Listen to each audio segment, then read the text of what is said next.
Welcome back to Community Conversations. I'm your host, Steve Mantis, and my guest today is Joan Eakin, Professor Emerita from the University of Toronto. And for those that don't know, that means that she just recently retired, but she's got a special appointment to continue working, but they just don't pay her. Handy, isn't it? So we were talking really about you as a sociologist in the system of medicine. And so now you moved to Toronto, to the University of Toronto at their... In the School of Public Health. It wasn't called that at the time, but it's essentially the School of Public Health. Okay, and that's where I met you, was in the 90s, and learned that you were doing work around health and workers, and got you involved with looking at the return to work process with injured workers. Now, what did you find when you looked into that? Well, return to work, when I first got involved with you, I hadn't really understood issues of return to work. I hardly knew what it was, because I'd been busy studying prevention and working conditions and how it affect workers' health.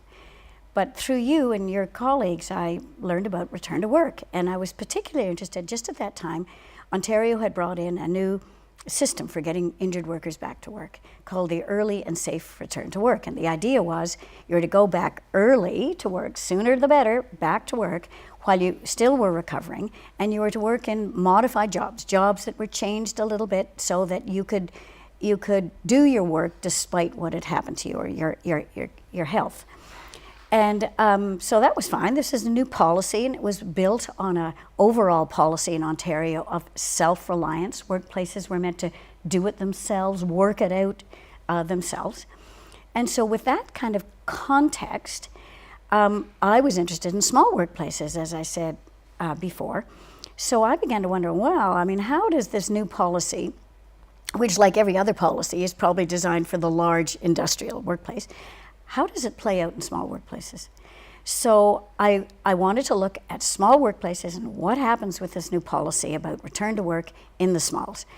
And I also wanted to be sure to understand the employer's perspective, not just the worker's perspective, because I had moved from studying employers to studying workers, but in the process I realized that you can't understand the one without the other. Mm-hmm. And it's really important to understand different perspectives on particular problems. So I thought it was very important. So I studied employers and workers in small workplaces. And I studied those that had been injured, what happened, return to work, how the employers handled it, how the workers understood it, and so on.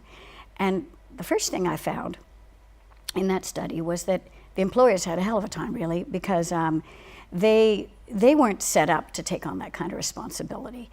And they didn't have time. They do everything themselves anyway. And here now they've got this responsibility of somehow keeping track of return to work and following the rules, and they're meant to cooperate. And so they basically took the situation in hand and did their own, they kind of, I called it playing it smart. They kind of figure out how they could do it. They send their workers to a local physio to, and they try to avoid getting involved in the compensation system, because that was kind of a nightmare to them. And it might affect their compensation rates that they have to pay. So there was a lot of things that employers did. They were trying to run a business. And this was an incredible complication to them.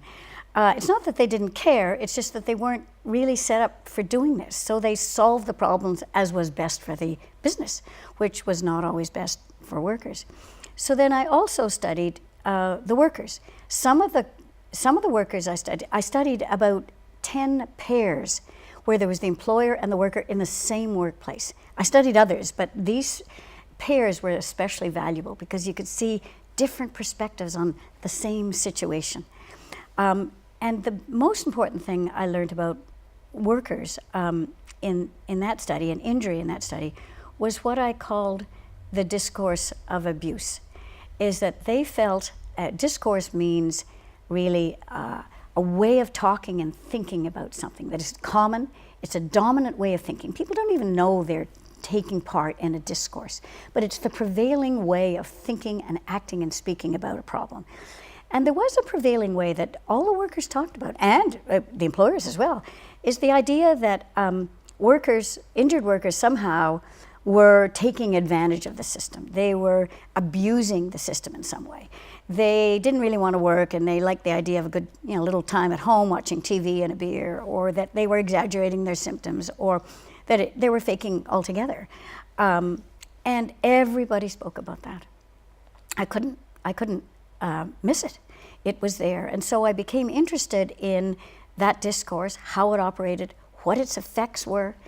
It has very profound effects, I felt.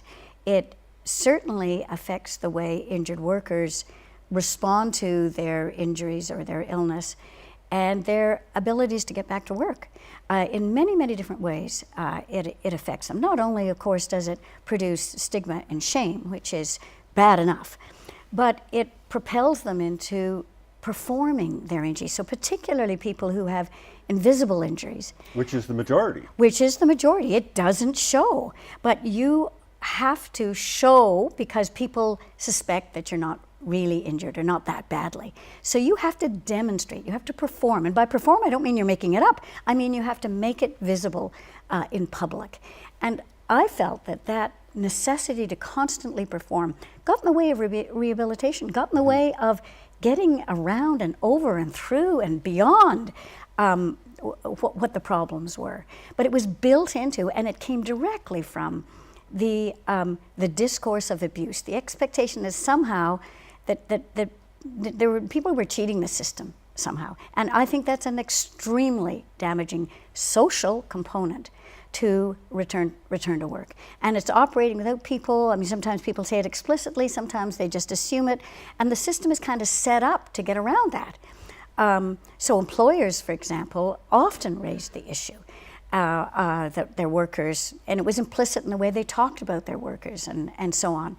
So I became most interested in that particular problem in relation to the workers when I was studying early and safe return to work. And out of that project, I developed the idea that the idea was early and safe return to work. You couldn't go back to work if it was not going to be safe for you.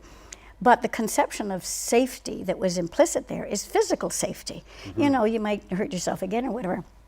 And so I felt actually there needs to be social safety because there were many ways in which modified work and so on was socially unhealthy and very problematic and contribute to workers' distress. For example, there was I remember one of my respondents was a truck driver, an independent truck driver.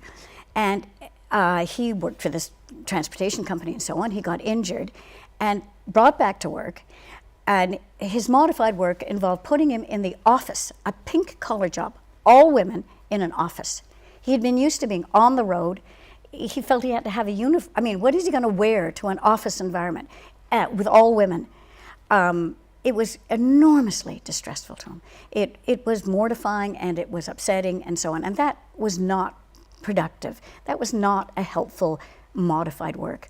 And so that was just an example of the ways in which the way modified work was understood could actually work against the return to work of workers.